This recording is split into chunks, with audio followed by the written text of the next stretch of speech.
आगरा से। राधे राधे जी। राधा वल्लभ श्री हरिवंश महाराज जी, आपके चरणों में कोटि कोटि प्रणाम। महाराज जी, आम धारणा है कि मनुष्य को अपने कर्मों का फल अगले जन्म में मिलता है, इसलिए वह निर्भीक होकर इस जीवन में अधर्म के जरिए धन संपदा का अर्जन करता है और लेकिन विलासितापूर्वक जीवन। अत्यधिक अपराध बन जाने पर इसी जन्म में उसको दंड प्रारूप, जैसे महत अपराध बन जाए तो आयु क्षीण हो जाएगी और उसकी अकाल मृत्यु का योग बन जाएगा। साधु अवज्ञा तुरत भवानी, कर कल्याण अखिल के हानि। छोटे मोटे अपराध तो ठीक है, लेकिन अगर महत अपराध बन जाए तो तत्काल लागू हो जाएगा। नहीं, अत्यंत दुष्ट को गोली मार दी जाती है, न्यायालय तक पहुंचाने की बात पीछे होती है, पहले उसको गोली मारी जाती है। नहीं तो न्यायालय कानून के अनुसार फिर अपराधी को फांसी या सजा मिलती है। लेकिन अत्यंत दुष्ट जैसे आतंकवादी है, क्योंकि अगर उनको चांस मिला तो फिर उनको मृत्युदंड ही उनका सच्चा मार्जन है उनके अपराध का। तो जब महत अपराध बन जाता है तो फिर इसी जन्म में लागू हो जाता है। और साधारण अपराध बनते हैं शुभ अशुभ, तो वो उसके चलते रहते हैं, फिर भगवान देते हैं, क्योंकि अनंत जन्मों का हिसाब किताब है। तो हमें लगता है कि इस कानून को ऐसा ना समझा जाए कि गलत है। नहीं, हमारी भारतीय संविधान में भी देखो, सबको तुरंत दंड मिल जाता है क्या? 10-10 वर्ष मुकदमा चलता रहता है, जबकि एक प्रदेश एक देश और अनंत ब्रह्मांडों का हिसाब किताब अगर एक जन्म के बाद, तो फिर कोई आश्चर्य की बात नहीं है। कभी कभी 20-20 वर्ष हो जाते हैं मुकदमा चलते हुए, फिर उसे सजा होती है। तो इसलिए ये भागवतिक जो कानून है उसे उसको इसी जन्म में अशांति, उद्विग्नता, भय, शोक, चिंता, मृत्यु, ये तो प्राप्त होते हैं। और परिणाम जो होता है फिर कई जन्मों तक, जैसे भीष्म जी कह रहे हैं मुझे 100 जन्म तक याद है, मैंने ऐसा कोई पाप नहीं किया, कि 6 महीना बाणों की शैया पर। तो फिर उदाहरण में भगवान ने आगे दिया कि आप एक राजा थे और आपने एक सर्प को झाड़ी पे डाला, कांटों पे, वो 6 दिन में तड़प तड़प के मारा, तो तुम्हें 6 महीना बाणों की शैया पर। तो मतलब हमारा हजारों सैकड़ों जन्मों का हिसाब किताब चल रहा है, पूरा रजिस्टर भरा हुआ है। अब रजिस्टर बढ़ाने नहीं आए, मिटाने आए हैं। हम ऐसा भजन करें भगवान का कि संचित कर्म भस्म हो जाए और क्रियमाण जो नए हो रहे हैं वो पवित्र आचरण हो और भगवत समर्पित हो, तो निष्फल हो गए, वो हमें बांध नहीं पाएंगे। शुभ भी बंधन है, और जो हमारा प्रारब्ध है वो निष्प्रभावित हो जाए कि हमको परास्त न कर पावे। तीनों प्रकार के कर्मों का शासन भगवान के भजन के द्वारा किया जा सकता है। संचित को भस्म, क्रियमाण को निष्फल और प्रारब्ध को निष्प्रभावित। प्रभावित तब माने जब हमको रौंद के गिरा दे, भगवान से विमुख कर दे। तो भगवान से विमुख कर दे, इतना बड़े प्रारब्ध की सामर्थ्य अब नहीं रह गई। तो हम ऐसा भजन करें कि विध्वंस कर दे संचित कर्म को और निष्फल कर दे क्रियमाण को और निष्प्रभावित कर दे। हम भगवान के अंश हैं, हम भगवान सच्चिदानंद के अंश हैं, और मनुष्य जन्म यही करने के लिए मिला है, केवल भोगने के लिए नहीं मिला। केवल भोगने के लिए पशु योनियां हैं, देव योनियां हैं, मनुष्य योनि नए कर्म का। तो हम ऐसा भजन करें, ऐसा परोपकार करें, ऐसा परहित करें कि हमारा मंगल हो जाए। इसी जन्म में हम इन 3 कर्मों से मुक्त हो जाएं, क्रियमाण, प्रारब्ध और संचित। तीनों से हम त्रिगुणात्मिका माया से मुक्त होकर भगवान को प्राप्त हो। किसका प्रश्न था? हाँ प्रभु। तो ये भागवतिक और हमारे भारतीय कानून को भी देख लो, कहाँ तुरंत सब कुछ हिसाब किताब हो जाता है क्या? वर्षों लगते हैं। तो फिर तो भगवान का बहुत बड़ा दरबार है। पर ये जो बात बताई ना तत्काल, हाँ हमने देखा एक बदमाश जो है भाग कर आया था, जब हम शेनपुर में थे, बगीचे में बहुत बड़ा जंगल था, उसमें उसकी हालत ये थी 5 मिनट चैन से बैठ नहीं सकता।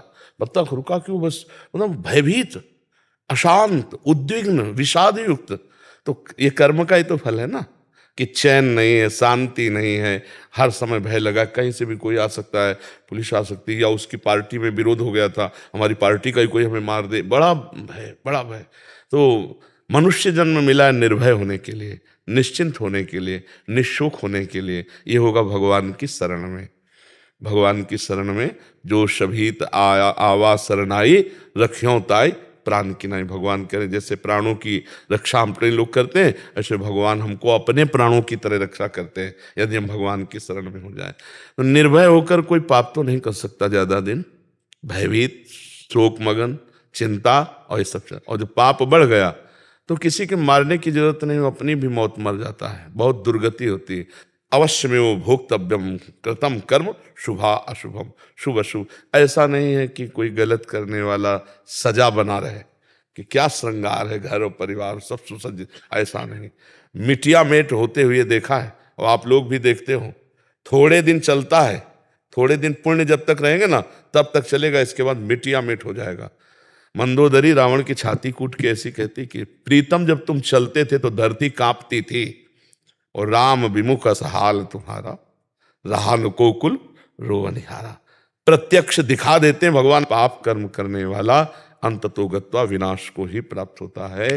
हाँ, तत्काल नहीं है, तत्काल नहीं है कि आपने किसी का कत्ल किया और आप तत्काल आपका गला काट दिया, ऐसा नहीं, ना हमारे कानून में है और ना भागवतिक कानून में है। समय, समय का इंतजार करो, अपने आप दंड मिल जाएगा, अपने आप दंड मिल जाएगा।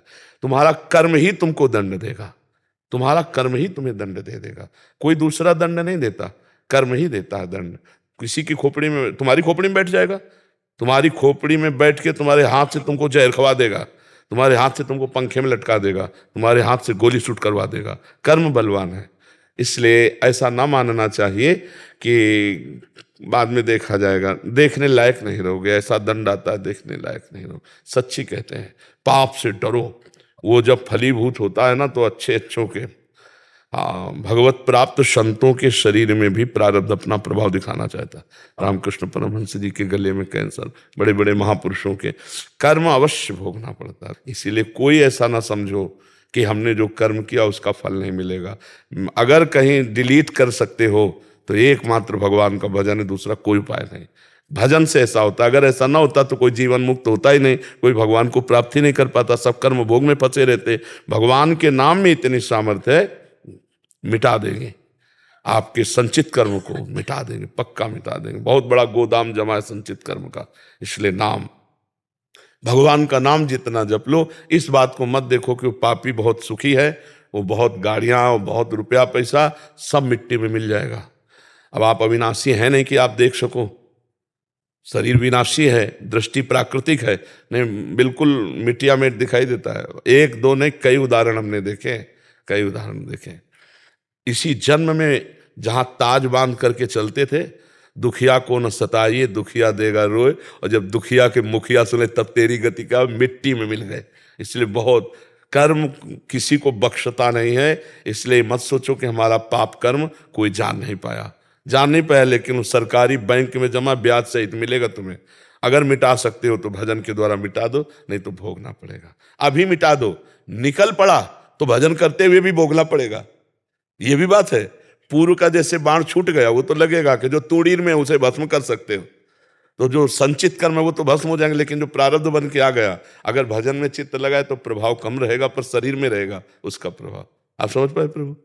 रमेश जी नोएडा से। गुरुदेव आपके चरणों में कोटि कोटि प्रणाम। महाराज जी, महापुरुषों और महाराज जी आपसे भी सुना है कि प्रकट शरीर का ज्यादा महत्व तब तक है जब तक भगवत प्राप्ति नहीं होती, परंतु शिष्य और भक्तों के लिए गुरु जी के प्रकट शरीर का बहुत महत्व है। उनकी चाहत है कि गुरु जी के प्रकट शरीर में दर्शन, सत्संग, एकांतिक वार्तालाप दीर्घ आयु तक बना रहे। ये जानते हुए भी मृत्यु लोक में स्थूल प्रकट शरीर की आयु श्वास सीमित है। प्रियता, प्रियता और जो सानिध्य में लाभ मिलेगा वो अमोघ होगा। अब जैसे हमारी बाणी आप टेप कर लो और उसको सुनो तो पकड़ पाओ तो पकड़ पाओ, लेकिन जैसे आप सामने आए हो, अब हमारी दृष्टि पड़ रही, इसका एक अलग प्रभाव होगा, इसका प्रभाव होगा। जैसे आप इतने में बैठे हो ना, एक अजीब वातावरण आप खुद देखिएगा। भजन का एक प्रभाव होता है।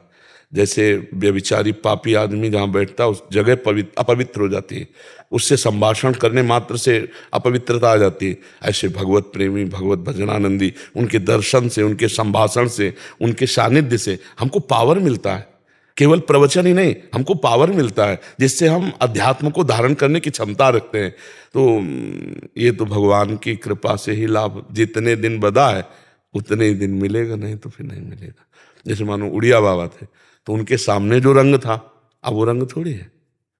आश्रम में जाके देख लो, उनकी गुफा में जाके देख लो, उनके आसन में जाके देख लो, वो रंग। चिड़िया उड़ गया तो फिर पिंजड़े का कोई बात तो थोड़ी रह जाता है।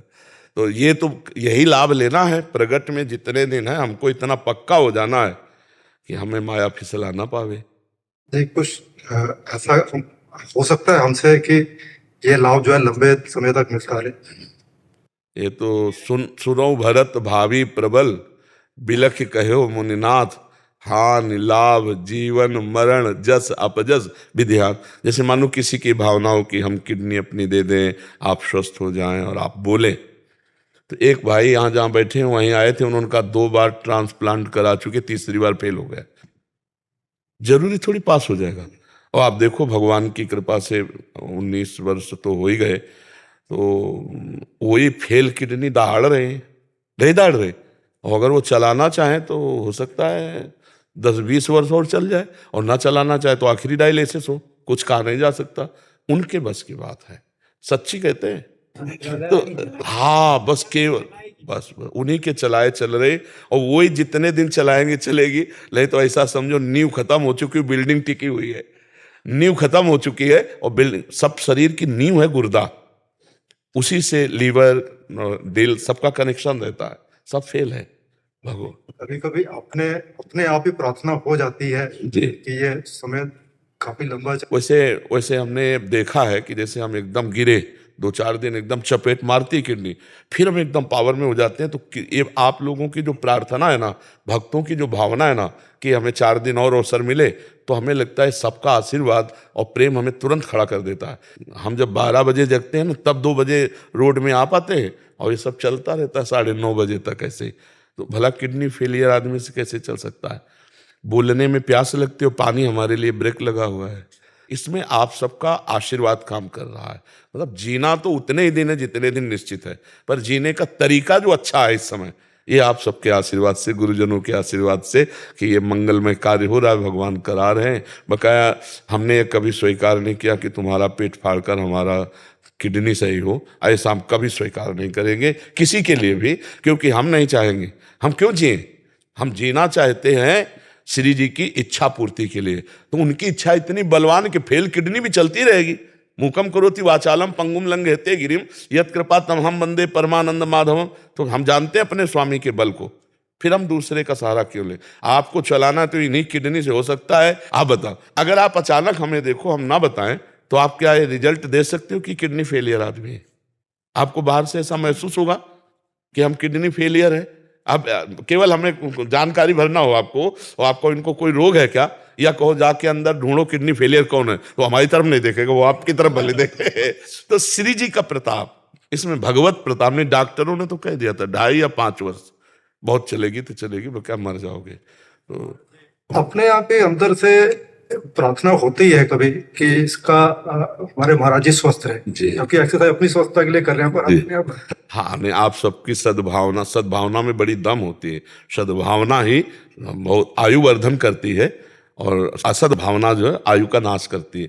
तो ये सब कर्तुम अकर्तुम अन्यथा कर्तुम, भगवान और भक्त दोनों मिलकर सुरक्षित किए हुए। और हम एक कृपा ये देखते हैं कि लोग प्रायः संतों के पास जाते हैं आशीर्वाद लेने, और हमारे पास आते हैं आशीर्वाद देने। आशीर्वाद, बताओ आश्चर्य की बात देखो ना, और कितनी माई बहन ऐसे उठेंगी और ऐसे कहेंगे बाबा तू जीवी रहे, बाबा तेरी आयु बढ़े। तो हमें लगता है कि उल्टा हो रहा है। लोग साधु बाधुआ से चिरजीवी होना चाहते हैं, आशीर्वाद मांग, बाबा तू सुखी रहे, ए बाबा तू ऐसे आनंद से, ब्रजवासिनी मैया आती है, ए बाबा तू ऐसे आनंद से बोलता है, मैं देखती रहूं और तेरे को रोटी पवाती रहूं। यही श्री जी से प्रार्थना है, यही काम कर रहा है, यही सरकार। जी जी। ब्रिज बिहारी दास जी, राधे राधे महाराज जी। महाराज जी, इनका प्रश्न है कि जब साधक घर से निकलता है तो उसे प्रारंभ में एकांत भजन करना चाहिए या फिर साधु समागम में? साधु समागम, साधु समा एकांत से बनने, क्योंकि उस समय नया है, अटैक बहुत होंगे उसके अंतर में और बाहर में, उसको साधु के घेरे में रहना चाहिए।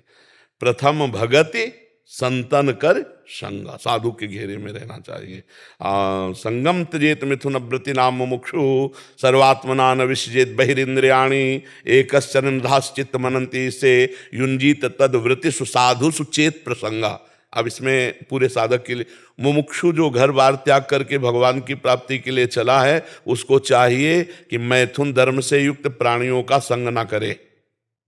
जो विषयी हैं, जो नाना प्रकार के भोग वासनाओं से ग्रसित है, उनका खाओगे, उनके संग बैठोगे, उनकी बात करोगे तो वही रंग चढ़ जाएगा। तो क्या करे? बोले सर्वात्मना न विसृजत बहिरिंद्रियाणि, इंद्रियों को बहिर्मुख ना होने दे, अंदर भगवत चिंतन में लगावे। और भगवत चिंतन जब हो रहा है तो एक चरण, अपने को अकेला समझे, कोई साथी नहीं विश्व में। अगर आपको साथी की जरूरत है तो बोले तद्व्रतेषु, भगवत व्रत धारण करने वाले, भगवत प्राप्ति की लालसा वाले या भगवत प्राप्त महात्माओं का संग अत्यंत आवश्यक है। प्रथम भगति संतन कर संगा, दूसरी रतिमम कथा प्रसंगा, गुरुपद पंकज सेवा, तीसरी भक्ति अमान, चौथी भगत मम गुण गन, करे कपट तजगान।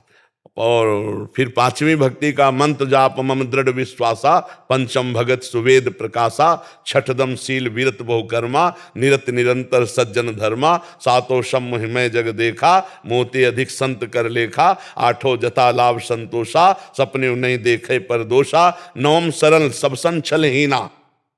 पूरी साधना का स्वरूप भगवान श्री राम ने सबरी जी के सामने वर्णन कर दिया। तो पहली भक्ति का स्वरूप ही है ये साधु संग। और साधु संग बाड़ा है। जैसे कोई नवीन पौधे जग रहे हों तो उन्हें अगर आप घेरे पे रख के, बाड़ पे, बाउंड्री पे नहीं रखोगे तो फिर बकरी आदि चर जाएंगी, और अगर चर गई तो किनगा निकलना मुश्किल है। ये ऐसा पौधा है भक्ति का। फिर एक बार भ्रष्ट हो जाने पर फिर उत्साह नष्ट हो जाता है कि अब क्या यार, मतलब गिर गए।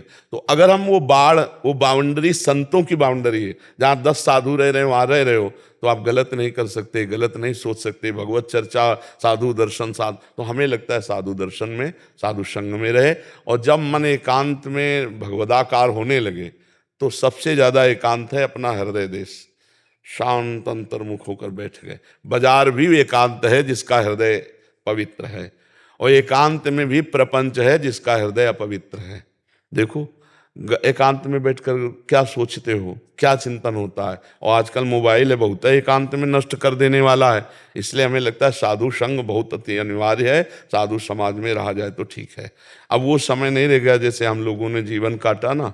आज का समय ऐसा ना, अब मान लो आप किसी गाँव में भिक्षा मांगने गए गंगा किनारे, और किसी लड़के ने रो दिया, बोले लड़का चुराने आने आया, तो मार डालेंगे लोग। देखो मार, तो बहुत ही ऐसा अब कलयुग का ऐसा प्रभाव बढ़ रहा है। साधु समाज में रहो, तीर्थों में रहो, धामों में रहो, कहीं जाने की जरूरत नहीं, भजन करो। अब ऐसा नहीं समय रह गया कि हाथ में कूड़ी बगल में सोटा, चारों दिशा जागीरी माँ, मन लागो यार फकीरी माँ। अब ऐसा समय नहीं रह गया। ऐसे समय मार डाले जाओगे, पता नहीं क्या क्या बोल दें लोग। इसलिए साधु समाज में रहो, भजन करो, अपने को बचा के जियो। नहीं महाराज जी, आपके चरणों में कोटि कोटि प्रणाम।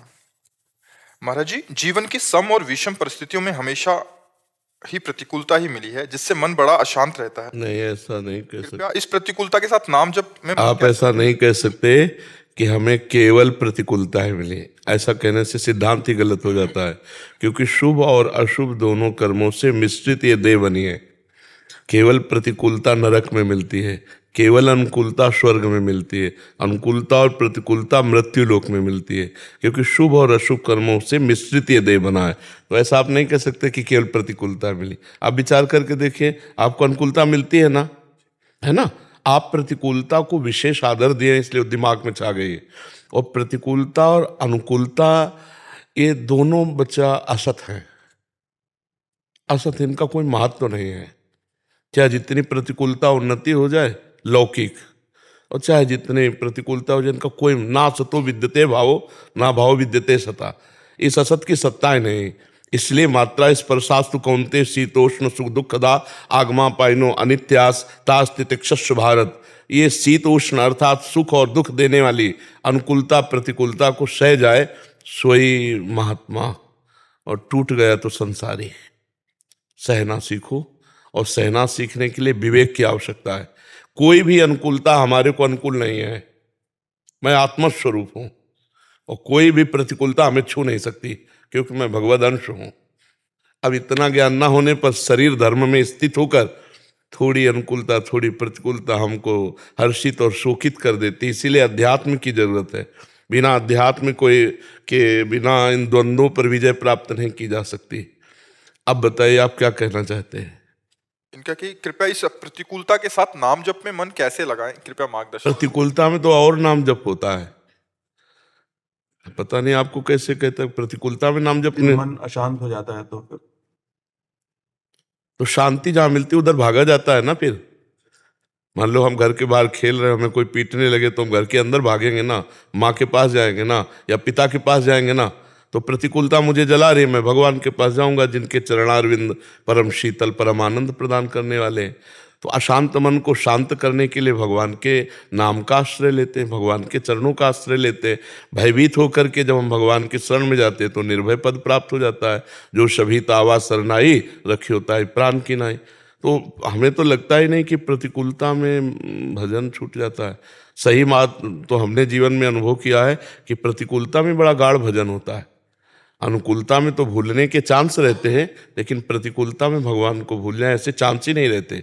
इसलिए धन्य है उनका जीवन जिनको पग पग पर दुख और प्रतिकूलता मिल रही है और भगवान की तरफ बढ़ते चले जा रहे हैं। धिक्कार है वो जीवन जो अनुकूलता मिली और भगवान को भूलकर विषयों में रमण कर रहे हैं, पूरे जीवन को व्यर्थ कर रहे हैं। इसलिए विवेकवान बनो तो निकल सकते हो नहीं। यही तो माया है, यही द्वंद्व तो माया है, यही विकार तो माया है। इसी में तो सारा चराचर जीव फंसा हुआ है। भगवान का आश्रय लेकर खूब सत्संग सुनो, नाम जप करो, पवित्र भोजन पाओ, तभी बुद्धि शुद्ध होगी। कोई नशा तो नहीं करते, मांस आदि? हाँ, बहुत बढ़िया, तभी आए हो, प्रश्न कर रहे हो। तो अभी तो आपके पास कौन सी प्रतिकूलता? आपकी जेब में, आपके दिमाग में, आपके पास है कुछ प्रतिकूलता? पत्नी से प्रतिकूलता मिलती है। हम कह रहे कितना प्रतिकूल होगी, कितना प्रतिकूल। अगर हम धर्म और सत्य से और प्यार से चलेंगे तो पशु को वश में कर लेते हैं। देखो लोग सिंह पालते हैं ना, खा जाए सिंह और गले में लिपटते हैं, क्यों? कि उसको प्यार दिया। तो प्यार पशु भी जानता है। मुझे तो नहीं लगता कि ऐसा कोई हो कि प्यार और प्रतिकूलता। अगर हम अपने नियम, अपने संयम, अपने धर्म और प्यार में हैं, हम क्यों अनुकूलता उससे मांगे? हम उसको अनुकूलता देंगे, हम पति हैं, अनुकूलता देंगे। अपने आप अनुकूल ना हो जाए तो बताना। अनुकूलता की मांग ही प्रतिकूलता पैदा कर देती है। तू पत्नी है, तेरा कर्तव्य ये है, ये मांग ही तुम्हें परेशान कर देगी। मैं तुम्हारा पति हूं, मैं अपने कर्तव्य में रहूंगा, तुम जितना चाहो विरोध कर लो, मैं आपको सुख पहुंचाऊंगा। अपने कर्तव्य का पालन, अभी वह अधीन ना हो जाए तो मुझे बताना क्यों। अब आप ऐसे आचरण करो जो उसके भावना के विरुद्ध हो, तो प्यार का द्वेष हो जाएगा, नहीं हो जाएगा?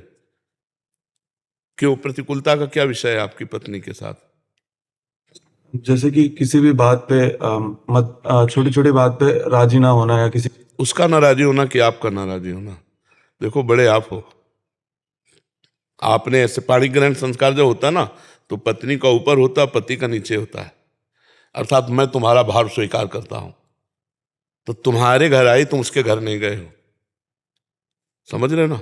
तुम लाए हो उसको अपने घर, तो अब उसकी बात पर रहो। ऐसी कोई बात जो धर्म विहीन हो उसे प्यार से समझाओ। अभी नहीं समझ पा रही, थोड़ी देर बाद फिर समझा दो, फिर समझा दो। नहीं समझ रही तो कल समझ जाएगी, परसों समझ जाएगी। प्यार में बहुत दम है। हम इतना आपसे कहेंगे, आप गलत ना हो और आपका प्यार सच्चा हो तो एक दिन पत्नी अधीन हो जाएगी, क्योंकि उसके दिल है, उसके हृदय है। अब बहुत ही कोई व्यभिचारिणी हो तो बात हम अलग कहते हैं, नहीं तो ऐसा नहीं है। छोटी छोटी बातों में हमको झुकना पड़ेगा, क्योंकि हम उसको लाए हैं, हमने पाणी ग्रहण किया है, पति शब्द हमारे लिए है। तो आपको फिर अनुकूलता देनी पड़ेगी, आपको उसकी कामनाओं की पूर्ति करनी पड़ेगी। वो आपकी शरण में है, वो आपके पास। हाँ, कुछ ऐसे आचरण हैं, अब जैसे पर पुरुष से व्यभिचार, अब इसमें हम सलाह नहीं देंगे। इसकी बात फिर वो कड़वे वचन बोलती है, वो आपके लिए बहुत कड़वा, लेकिन वो आपको पति मानती है। अब हर तरह से उसकी अनुकूलता में आ जाइए। अगर वो परपति रति करने वाली, तो फिर हम इस पर, हमारा धर्म नहीं कहता, फिर हम इस पर फिर हट जाएंगे। फिर जैसा व्यवहार हो वैसा आप चाहो करो, चाहे तलाक दे दो, चाहे जैसे रहो। अगर वो आपको पति मानती, किसी और की तरफ नहीं देखती, तो कितना भी कड़वा स्वभाव हो, आपको उसका पालन पोषण करना चाहिए। क्यों? ऐसा दोष है क्या? तो बस फिर आप झुको और उसकी कामनाओं की पूर्ति करो। अपनी कामनाओं की पूर्ति की जहां बात आती है, वहीं दुख का अनुभव होता है। स्वामी जी, मैं प्रयास पूरा करता हूं पर उनको संतुष्टि नहीं होती है। चलो, आज नहीं तो कल हो जाएगी, क्योंकि आप धर्म से चल रहे हो। आप धर्म से, आप इधर उधर किसी माई बहन को तो नहीं देखते, तो बस फिर आप देख लेना, हमारी बात मान लेना। धर्म में बड़ी ताकत है, धर्मो रक्षति रक्षिता। एक दिन वो आपके अनुकूल हो जाएगी, क्यों? क्योंकि आप धर्म से चल रहे हैं और उसकी अनुकूलता देना चाहते हैं। तो कभी ना कभी समझ आएगी अभी प्रारब्ध भोग है तो वो आपको क्लेश दे रहा है, और जिस दिन प्रारब्ध भोग अनुकूल हो गया वही आपको सुख देने लगेगी। पर धर्म से विचलित मत होना, कभी मारना पीटना नहीं, कभी गाली गलौज मत करना, और बहुत धैर्य से चलो। गृहस्थी परम पवित्र भगवान की प्राप्ति का बढ़िया मार्ग है। किले की लड़ाई है, बाबा जी तो चौड़े की लड़ाई है, मैदान में ललकार कर काम क्रोध को परास्त करना, और गृहस्थी में किले की लड़ाई है, अंदर से व्यवस्थित होकर के फिर इन विकारों पर विजय प्राप्त करके भगवान की प्राप्ति करना। समझ पा रहे हो? शिवालिका वासुदेव जी। राधे राधे। महाराज जी आपके चरणों में कोटि कोटि प्रणाम। महाराज जी कृपया मार्गदर्शन करें कि मैं किस प्रकार भगवत प्राप्ति के लिए अपनी पात्रता सुनिश्चित करूं। इस भौतिक जगत में 5 भौतिक शरीर के रोगों और कष्टों से ग्रसित मैं कैसे स्थित प्रज्ञ होकर अपने उद्देश्य को पूर्ण करूं। हाँ बच्चा, राम नाम मणिदीप धर, जीह देहरी द्वार, तुलसी भीतर और बाहरो जो चाह सुजियार। अगर अंदर परमात्मा सुख और बाहर शांति, बाहर बड़ी अनुकूलता भगवान की, तो नाम जप करो बच्चा। हमारे हरिवंश महाप्रभु कहते हैं, मेरी सो भैया कृष्ण गुण संचु, इह परलोक सकल सुख पावत, मेरी सो भैया कृष्ण गुण संचु। यदि तुम भगवान श्री कृष्ण के गुणों का गायन करो, उनकी कथा सुनो, नाम जप करो, तो इस लोक और परलोक में सुख हो अपने आप आपको घेर लेगा। जैसे समुद्र चाहता नहीं पर नदियां अपने आप जाती हैं, ऐसे धर्मात्मा भजन करने वाले भक्त के पास अपने आप सारे सुख पहुंच जाते हैं। अंदर का ज्ञान और बाहर की अनुकूलता दोनों प्राप्त हो जाएंगे यदि नाम जप करोगे। और नाम जप नहीं है तो फिर सब शून्य है। नाम अंक है और सब साधन शून्य है। एक लगा के शून्य तो 10, फिर एक शून्य तो 100, फिर एक शून्य तो 1000, फिर एक शून्य तो 10,000, और एक हटा दो तो शून्य शून्य शून्य कुछ नहीं। इसलिए नाम जप करो अंदर और बाहर। अच्छा रही शरीर के कष्ट की बात, तो कोई ऐसा नहीं है जिसको शरीर मिला और कष्ट ना हो। शरीर स्वस्थ है तो मन बीमार है, नहीं मन बीमार है। कामासक्त है, तृष्णासक्त है, धन की चाह है, लोभ मोह मद, न जाने कितनी बीमारियां हैं। किसी का भगवान की प्राप्ति के बिना मन प्रसन्न रह जाए ऐसा नहीं हो सकता। आप सब लोग देख लीजिए, जब तक भगवान से नहीं जुड़ोगे तब तक प्रसन्नता नहीं। और बच्चा तुम्हें क्या कष्ट है? तो शरीर का कष्ट उतना कष्ट नहीं व्यापता जब हमारा मन प्रभु में लगा हो। अगर प्रभु में ना लगा हो तो अभी घबराहट पैदा हो जाए। तो अगर हमारा शरीर कष्ट में है और मन प्रभु में लगा दें तो हम उस कष्ट पर विजय प्राप्त कर सकते हैं। नहीं तो बच्चा ये कष्ट क्या, ये व्याधि मंदिर है, अभी और आएंगे। मंदिर में कौन कौन सा देवता आवे पता नहीं, कैंसर देवता आवे, किडनी फेल आवे या दिल फेल आवे, बड़े बड़े देवता हैं। शरीरम व्याधि मंदिरम, तो जैसे व्याधि का मंदिर है, पता नहीं कौन सा रोग आ जाए। इसके पहले हम अपने मन को भगवान में लगा दें। राधा राधा राधा राधा राधा। हमारी बात मान लो तो मान लो, ना मानोगे तो फिर पछताना पड़ेगा। आज हम अगर खुश हैं, प्रसन्न हैं, तो शरीर को लेके नहीं, प्रिया प्रीतम को लेके। अरे अगर हम प्रभु में लगे तो आपको पीड़ा नजर आ रही क्या? हम क्या ऐसे व्यथित नजर आ रहे हैं कि यार बड़ा परेशान आदमी है? ऐसा तो नहीं नजर आ रहा। हाँ, तो ये भगवान में चित्त जोड़ने से है। ये बनावटी काम से नहीं होगा, इसमें सच्चाई से चलना हो। अब किसी जन्म का पाप है वो अपना प्रभाव दिखा रहा है, लेकिन भगवान के भजन में तो आनंद है। कब अभी बुला लें चाहे शाम के बुला लें, हम तैयार बिल्कुल बैठे, अपनी अटैची लिए बैठे, जब चाहो तब बुला लो। तो इसलिए नाम जब करो बच्चा, नाम ही एक है जो भाव समुद्र से सहजता में पार कर ले। नहीं तो और साधन अब कर नहीं सकते। शरीर जब रुग्ण हो जाता है तो और साधन नहीं बनते। जहाँ दर्द होता है वहीं मन बार बार टिका रहता है। तो इसलिए नाम जप करो, जैसे बने तैसे नाम। 3 प्रकार से नाम जप होता है। एक वाचिक राधा राधा राधा राधा राधा, एक उपांशु, एक मानसिक। चल रहा है अंदर। तो मानसिक तो तब चलेगा जब काफी दिन उपांशु चले, उपांशु तब चलेगा जब वाचिक पर ध्यान दीजिए। तो 3 पद्धतियां हैं, और जब मानसिक चलने लगता है तब विश्राम मिल जाता है, क्योंकि फिर करता नहीं, फिर होता है नाम जब अपने आप। जैसे श्वासें चल रही ऐसे अपना होता है। फिर वो साधु जानता है जो जिसका निरंतर भजन होता है, वो भगवान की कृपा से फिर होता है। हाँ बच्चा जी, मेरा आगे प्रश्न ये था कि मैंने थोड़ी शुरू करी श्रीमद् भागवतम पढ़नी। उसमें जब मैंने जय विजय जी की कथा पढ़ी तो मैंने देखा कि एक तरफ जय विजय जी को 4 कुमारों ने श्राप दिया, और वहीं दूसरी तरफ जो माता दीति हैं वो अपने पति से संतान के लिए जिद करने लगी, तो वो पढ़ के मुझे ऐसा लगा जैसे सब कुछ पहले से निर्धारित था, एक लीला थी।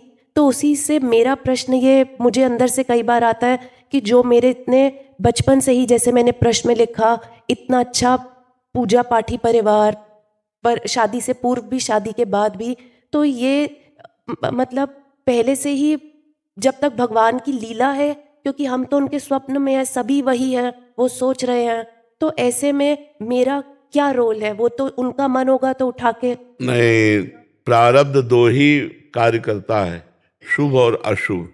भगवत प्राप्ति प्रारब्ध नहीं करा सकता। भजन करके प्रारब्ध को मिट करने के लिए मनुष्य देह मिला है। ये पशुओं की तरह सुख और दुख केवल भोगने के लिए नहीं मिला है। और रही जय विजय की बात या सनकादि की बात, तो भगवान जब अवतरित होकर लीला करना चाहते हैं तो विपक्ष भी जोरदार चाहिए। मान लो अब जैसे हम कोई अपनी वीरता दिखाना चाहेंगे तो हमारी जोड़ का वीर होना चाहिए ना, तभी तो दिखा सकते हैं। अब भगवान के समान तो सिर्फ भगवान है या भगवान के जन है। तस्मिन् तज्जने भेदा अभावात, भगवान और भगवान के जन में अभेद स्थिति रहती है। जो भगवान में बल है वही जय विजय में बल है, जो भगवान में बल है वही सुदर्शन चक्र में, वही कौमुदी की गदा में, क्योंकि ये पार्थिव नहीं, सब चिदानंद है। तो भगवान ने एक बार लक्ष्मी जी भगवान के कोमल कर कमल दाब रही थी, तो देखा कि भगवान की भुजाएं इतनी सुंदर, इनमें बल कहाँ से हो गए, तो इतनी कोमल है। तो लक्ष्मी जी को देख के मुस्कुरा दिया सर्वांतर्यामी भगवान कि तुम बल देखना चाहते हो। अब हमारी भुजाओं का बल दिखाए कौन, तो हमारे ही पार्षद हैं। अब इनको पहले मृत्यु लोक में भेजें और फिर तुम भी अवतार लो, हम भी अवतार ले, फिर दिखाएं कि हमारे में कितना बल है। तो जय विजय को शाप दिलवा दिया। भला सनक सनंदन सनातन सनत कुमार जैसे ब्रह्मज्ञानी को जय विजय के रोकने पर क्रोध आ जाएगा? और क्यों क्रोध आएगा? वो घंटों खड़े रह सकते हैं, वो तो महापुरुष हैं, क्षमाशील हैं, धैर्यवान हैं। पर मम इच्छा का दीन दयाला, भगवान की जो ये इच्छा थी लीला करूं, तो सनकादि के हृदय से क्रोध आया और साप निकल, जाओ तुम 3 जन्म तक असुर भाव को प्राप्त हो। क्योंकि भगवान अवतार लेंगे तो असुर भाव वाला ही भगवान से युद्ध कर सकता है। सतोगुणी तो भगवान के चरणों में गिरेगा ना, विभीषण जी गिरे ना भगवान के चरणों में। लेकिन जय और विजय भगवान के पार्षद हैं। भगवान ने कहा कि मुझे मृत्युलोक में लीला करने तुम्हें शत्रुवत भाव रखना है, तो उनका जो आ गया। मरते समय तक रावण के मुंह से कभी मित्रवत शब्द नहीं निकला। कहां राम रन हतो पचारी, कहां राम है ललकार कर युद्ध भूमि में उसे मारूंगा। ये भगवान के पार्षद कर सकते, दूसरा नहीं कर सकता। इसीलिए वो भगवान की दिव्य लीला है। और हम लोग जो जन्म लिए हैं ये त्रिगुणमयी माया लीला है। इसमें हमारे प्रारब्ध के अनुसार सुख दुख मिलेगा, माता पिता रिश्ते नाते संबंध मिलेंगे, लेकिन भगवान नहीं मिलेंगे। हम सुख दुख को मिटाने आए हैं, हम भगवान की प्राप्ति करने आए हैं। साधन धाम मोक्ष कर द्वारा, पाए न जे परलोक समारा। न तुम स्त्री हो न कोई पुरुष है, आत्म तत्व तो सब का एक है, ढांचा अलग अलग है। तो ढांचा में अगर फंस गए तो मैं स्त्री, मेरे पुत्र, मेरे पति और ममता मोह का ऐसा जाल बिछा, फिर अगले जन्म की तैयारी हो गई। तो ये प्रारब्ध से होगा, लेकिन भजन प्रारब्ध से नहीं होगा, भगवान की प्राप्ति प्रारब्ध से नहीं होगी, मोक्ष प्रारब्ध से नहीं होगा। ये भजन करना पड़ेगा, भजन के बल से होगी। जी महाराज जी, इसमें एक समाधान चाहिए। महाराज जी, हम कुछ भी भजन साधन करते हैं या कोई भी सेवा करते हैं, हम चाहते हैं कि गुरुदेव जाने या सब जाने कि हमने किया है। क्या गुप्त भाव से कर रहे हैं तो उसका भी वही भाव है महाराज जी? हम भजन कर रहे हैं, नाम जब भी सही पूछो तो गुप्त भाव वाला ही काम आएगा, जो प्रकाशित कर दिया वो तो हवा में उड़ जाएगा। तो हम जनाना चाहते हैं कि गुरुदेव अहंकार, अहंकार, वो अहंकार है ना, अहंकार, अहंकार चुप नहीं रहने देता। एक स्वप्न में भी कोई अच्छी स्वप्न आ जाए तो माइक से लेकर हजारों के बीच में कहना चाहेंगे कि हमें अच्छा स्वप्न आया था, हम ऐसा ऐसा। ये अहंकार चैन नहीं लेने देता। नहीं तो आप अपने रुपए को बताओ, कोई बैंक बैलेंस, लॉकर, घर, बोलो माइक से, हिम्मत नहीं है, क्यों? लुट जाएगा। और परमार्थ अध्यात्म माइक से कह रहे, अब सब लुट रहा है, सब लुट रहा है, लुटा रहे, खुली बाजार लुटा रहे अध्यात्म को, क्यों? अहंकार पुष्ट हो। महाराज जी, इसमें हम आपके उससे तो समझ गए कि चलो समाज में नहीं बोलना, बट ये चाहते हैं कि गुरुदेव तो जाने। तो गुरुदेव को तुमने मनुष्य समझा है क्या? गुरु साक्षात परब्रह्म ऐसे बोला जाता है क्या? गुरु ब्रह्मा गुरु विष्णु गुरुर्देव महेश्वरः गुरु साक्षात परब्रह्म तस्मै श्री गुरुवे नमः। जिन्होंने तुम्हें मंत्र दिया है उनको पता नहीं तुम क्या कर रहे हो, फिर गुरु कैसे? फिर तुम शिष्य कैसे? अगर गुरु को सर्वज्ञ न समझे, परमात्मा न समझे, तो शिष्य कैसे? और गुरु तुम्हारे को जानते नहीं तो फिर तुम्हारी शिष्यता का मतलब जरूर तुम्हारी शरणागति में कमी, कनेक्शन में कमी, नहीं तो इधर सोचोगे उधर पता चल जाएगा। क्योंकि महाराज जी सोनी कर रहे हैं, क्या गुरुदेव को पता है हम सोनी कर रहे हैं? हाँ, क्योंकि वो वाहवाही चाहते हैं इसलिए। अरे गुरुदेव की कृपा है तभी सोनी कर रहे हो, गुरुदेव की कृपा है तभी नाम जप कर रहे हो, गुरुदेव की कृपा है तभी वृंदावन आए हो, गुरुदेव की कृपा है तभी भगवान के तरफ झुकाव हो रहा है। पता क्या, वही कर रहे हैं बैठे बैठे। गुरु तो हृदय में भी बैठे हैं ना, कोई गुरु कोई व्यक्ति नहीं होता, गुरु भगवान होते हैं, और भगवान ही गुरु है, गुरु ही भगवान है। गुरु गोविंद न भेद कराए, तो गुरु में यदि भगवान देख ले तो फिर बताने की जरूरत नहीं, क्योंकि उन्होंने मंत्र दिया तो उनको पता है कि इस समय तुम कितना जप कर रहे हो, कितना भजन भाव में, कैसे सही चल रहे हो या गलत चल रहे हो। हमने 100 संतों का भंडारा किया गोवर्धन में, ये भी गुरुदेव को पता होना चाहिए महाराज। हाँ, वो अहंकार वाहवाही चाहने के लिए। अपने बेटे को खवा के कभी किसी ने पोस्टर में लिखा हो तो बताना हमें, पोस्टर में छपवाया हो अपने बच्चे को बढ़िया खवा। और अगर अपने बच्चे को पवा रहा आप नज़र भी ठीक से देखना चाहो ना तो माँ को भय लग जाएगा कि कहीं नज़र न लगा दे। और भगवान को पवाए या भगवान के भक्तों को पवाए तो 100 जगह पोस्टर छपवा दे। सब देहाभिमान का खेल है, कुछ नहीं मिलता ऐसे पुण्यदान, कुछ नहीं मिलता। जितने पढ़ेंगे वो सब खत्म होता चला जाएगा। संतों को पवा के कोई जान ना पावे, तुम पत्तल दोना फेंक के उनकी जूठन पाओ। अगर कोई पूछे अपने संत से मेरे में सामर्थ्य कहाँ है इतनी, हम तो खुद भिक्षुक है भगवान का, मतलब ऐसी गोलमोल कर दे कि कोई जान नहीं पावे, अपना निकल जाए। यहाँ तो पोस्टर छपवाए जाते हैं कि 100 ब्राह्मण 100 साधु, ये सब अहंकार की पुष्टता का खेल है। इसीलिए शुद्ध भक्ति में चलना कठिन है। महाराज जी इनका फल क्या होना चाहिए, ऐसी सेवाओं का फल? हम संसार की सेवा कर रहे हैं, संतों की सेवा कर रहे हैं, गुरु घर की सेवा कर रहे हैं, इसका फल क्या मांगे? मतलब अगर आप नहीं मांगते हैं तो इसका फल सीधा भगवत प्राप्ति है, कुछ मांगने की जरूरत नहीं।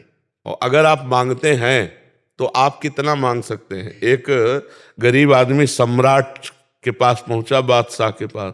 बादशाह ने कहा आज तुम जो मांग लोगे तुम्हें दे देंगे। गणित लगाए, कहा 1 साल का भैंस का भूसा और 1 साल के हम लोगों की रोटी और हम सबके कपड़े। बादशाह ने कहा तुम किससे मांग रहे हो? चक्रवर्ती सम्राट बादशाह से मांग। बोले हुजूर इससे ज्यादा मांगने की हमारी ताकत ही नहीं है। समझ रहे, हम भूसा ही मांग सकते हैं, हम अपने शरीर की बात ये नहीं कह सकते कि हुजूर आजीवन भर की व्यवस्था कर दो। ऐसा भी तो हो सकता है ना, तो एक गांव का गांव दे सकता है, चक्रवर्ती सम्राट है। तो हमें मांगना भी नहीं आता तो हम क्या करें? मांगना भी भगवान के ऊपर छोड़ दे कि हमें पता नहीं कि क्या हम मांगे, तो आप ही दे दो जो आपको अच्छा लगे। तो वो जब देंगे तो शुद्ध ज्ञान, शुद्ध भक्ति, शुद्ध प्रेम देंगे, तो हमें लगता है भगवान के ऊपर छोड़ दे। और एक खान पान विभाग व्यवस्था, ये तो भजन करने वालों के ब्याज में होती है।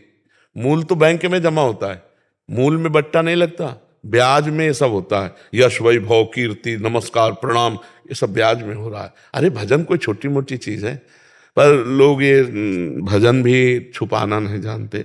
ये भजन जितना छुपेगा उतना बढ़ेगा, और जितना छपेगा उतने नष्ट हो जाएगा। ये बात समझो। अगर आप किसी को चुपचाप ऐसे कोई जान ना पावे 1000 रुपया दो, फिर आपके अंदर देखो एक वो होगा अहम, यार ये किसी से तो कहे। तो बोले सुनो वृंदावन गए थे, कहा जाता है गुप्त दान करो, हमने चुपचाप मुट्ठी में दिया, और ये बात 50 को बताएगा। और कह रहा है गुप्त दान दिया, और फिर क्या कहेगा? देखो कहना नहीं किसी से। अब यही बात 50 को कहेगा और कहेगा हमने गुप्त दान दिया। अब ये है मूर्खता कि गुप्त को स्वयं प्रकाशित कर रहा है। अपने जो पुण्य बल है, पुण्य बल और पाप दोनों कहने से क्षीण हो जाते हैं, पाप भी क्षीण हो जाते हैं। जैसे तुम्हारी कोई निंदा करने लगे, तुम सभा में, महाभागवतों की सभा में स्वीकार करो कि मेरे से, तो क्षीण हो जाएगा। ऐसे पुण्य स्वीकार कर लो तो वो क्षीण हो जाएगा। एक बार महाराजी ययाति, महाभारत की कथा है, स्वर्ग में विराजमान थे, तो उनका सब जितने भी यहाँ से जाते हैं स्वर्ग जाएंगे तो उनको एक माला पहनाया जाता है। जिस दिन वो माला मुरझाने लगे तो समझ लेगा कि खोपड़ी के बल उसको गिरना पड़ेगा। तो उनकी माला ही नहीं मुरझाती थी। तो देवराज इंद्र ने पूछा, कहा कि आपने कौन सा दान, कौन सी तपस्या की कि आपके पुण्य नहीं नष्ट हो रहे बहुत काल से। आप देखो, ये गिराने की चाल थी, तो उनका आज तक कोई ऐसा तपस्वी नहीं हुआ जैसा मैंने दान दिया। अब वो शुरू हो गए, मैं बस माला कुमला गया। सोई कहा जाओ सर के बल नीचे गिरो, तुम्हारे सारे पुण्य खत्म हो गए। क्यों? क्योंकि तुमने ऐसा कह दिया। आज तक कोई ऐसा तपस्वी नहीं हुआ। सब तपस्वियों की मर्यादा को नष्ट कर दिया, और तुमने कहा ऐसा दानी नहीं हो, तो बड़े बड़े दानियों के तुम्हारा सारा सुकृत मुंह से कहने के कारण नष्ट हो गया। तो वो भी बड़े प्रवीण थे, तो उनका देवराजेंद्र मैं गिर तो रहा हूं, लेकिन एक कृपा कर दो संतों के बीच में गिरूं। तो उनका तथास्तु। तो जो ही ऐसे आ रहे थे, तो महाराज शिवी और कई ऐसे महापुरुष थे, अरे उनका ये तो कोई देवता है जो आकाश से पतित हुआ, तो जितने मेरे पुण्य हैं उन पुण्य के बल से तुम वहीं रुक जाओ। तुरंत पुण्य ट्रांसफर किया, वहीं बीमार। कौन है आप? तो उन्होंने बताया मैं महाराज ययाति हूँ। आपका पतन कैसे हो गया? बोले अहंकार पूर्ण भाषा बोलने से हमारा पतन हो गया। तो क्या चाहते हो? बोले अब मैं मृत्यु लोक नहीं, पुनः स्वर्ग। तो कहा मैं अपने सारे पुण्य दान करता, तुरंत पहुंच गए। महाराज जी पुण्य भी ट्रांसफर हो जाए? और क्या, क्यों नहीं? अभी चाहो अभी। जिस समय दुर्वासा जी को सुदर्शन चक्र पीछा किए त्रिभुवन में कहीं शांति नहीं मिली, भगवान ने कहा अम्बरीश जी के पास जाओ, तो अम्बरीश जी ने तुरंत ट्रांसफर किया। कहा आज तक मैंने जो भगवत आराधना की है, आज तक मैंने जो ब्रह्म ऋषियों की आराधना की, संत महात्माओं की सेवा की, उस समय दुर्वासा को देता हूं, हे सुदर्शन चक्र आप शांत, तुरंत शांत हो गए। तो आप जैसे संत महात्मा है, अरे जाओ जाओ आनंदित रहो यार, प्रसन्न रहो। तो उनकी केवल बात ही नहीं है, उनकी धरोहर भी जा रही है आपके साथ। आप दर्शन कर रहे हो, संभाषण कर रहे हो, प्रश्न उत्तर कर रहे हो, आपके पाप नष्ट हो रहे हैं, उनके सुकृत आपके अंदर जा रहे हैं। ऐसा नहीं है कि, तभी कहा है कि सत्संग अत्यंत दुर्लभ है। तात स्वर्ग अपवर्ग सुख धरी तुलाए कंग, तुलनताए सकल मिल जो सुख लव सत्संग। तो पुण्य महापुरुषों का भजन बल सारे जगत को प्राप्त होता है। और महापुरुष वही है जो ये चाहता सर्वे भवन्तु सुखिना सर्वे सन्तु निरामया सर्वे भद्राणि पश्यन्तु माँ कश्चित् दुःखभाग् भवेत्। तो हमें लगता है अपने पुण्यों को छुपाना चाहिए, भजन को छुपाना चाहिए, और अपने में नीच भाव रहेगा तो श्री कृष्ण गले लगा लेंगे पक्का, और अपने में ऊंचा भाव रहेगा तो गिरना पड़ेगा, कहीं ना कहीं माया भी ठोकर मारेगी। जी। कुसुम शर्मा जी कोलकाता से। राधे राधे श्री हरिवंश महाराज जी। महाराज जी जैसे कि कहा जाता है कि मनुष्य की मृत्यु के पश्चात उसका शरीर पंच तत्वों में विलीन हो जाता है और आत्मा दूसरा शरीर धारण कर लेती है, तो महाराज जी फिर कौन सा शरीर स्वर्ग या नरक की यात्रा करता है? महाराज जी कृपया मेरा संशय को। जैसे जेल में अलग कपड़ा मिलते हैं ना, ऐसे स्वर्ग लोक का भोग भोगने के लिए देव शरीर मिलता है, और नरक का भोग भोगने के लिए यातना देह मिलता है। जैसे स्थूल शरीर है, यही छूट जाता है, सूक्ष्म शरीर, कारण शरीर और आत्मा, समझ रहे हो? ये तीनों अगर भोग भोगना है नरक का, तो यातना देह भर केवल मिलता है। जैसे स्थूल देह तो छूटा है, तो ठीक स्थूल देह की तरह यातना देह मिलेगा, पर उसमें मृत्यु नहीं होगी, उसमें मारा जाएगा, जलाया जाएगा, पर मरेगा नहीं। यातना देह में मरेगा नहीं। और देव शरीर में नाना प्रकार की अप्सराएं और नाना प्रकार के सुख भोग, उसे देव शरीर प्राप्त होगा। और मनुष्य शरीर में जो शरीर छूट गया, तो दो शरीर उसके साथ जाते हैं, सूक्ष्म और कारण। किसका प्रश्न था? सूक्ष्म और कारण, आप समझ पा रहे? हाँ, तब उस यातना देह मिलता है नरक में, और देव देह मिलता है स्वर्ग आदि के लिए, और भगवान में पहुंचने के लिए फिर भगवत देह मिलता है। गीध देह तज धरि हरि रूपा, भगवान का रूप धारण करके भगवान के धाम में जाया जाता है। जी। तो हमारे एक बाबा जी आते थे, वो एक श्लोक बोलते थे, मैं बोल सकता हूँ। वो बोलते थे, नाम जप ले नी माणी जिंदे मेरिए, नी औखे वेले काम आऊगा, नाम जपे दुख कट जाने तेरे, नी औखे वेले काम आऊगा।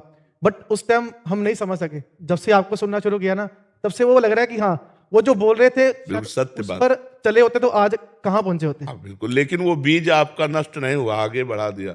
वो बीज पड़ा, ये शब्द पानी डाला, तो देखो अंकुरित हो गया, तुम्हारे मन में आ गया कि वो संत सत्य कह रहे थे और ये भी सत्य कह रहे हैं। इसका मतलब नाम जपना चाहिए, नाम जपने से मंगल हो। और सबसे प्रार्थना है, बस जहां तक हो सके गलत आचरण मत करो, दूसरों के साथ गलत व्यवहार मत करो, नाम जप करो, आपका जीवन मंगलमय हो जाएगा। जो दूसरों को दुख देता है, छल कपट करता है, दूसरों को शोषण वृत्ति रखता है, वो कभी सुखी नहीं हो सकता। आज भले सुखी दिखाई दे, कल देख लेना उसकी दुर्दशा हो जाएगी। हमने बड़े बड़ों को देखा है, इस अवस्था में जब भ्रमण किए हैं तो बड़े बड़ों को देखा है, खाने को नहीं मिला, नष्ट भ्रष्ट हो गए।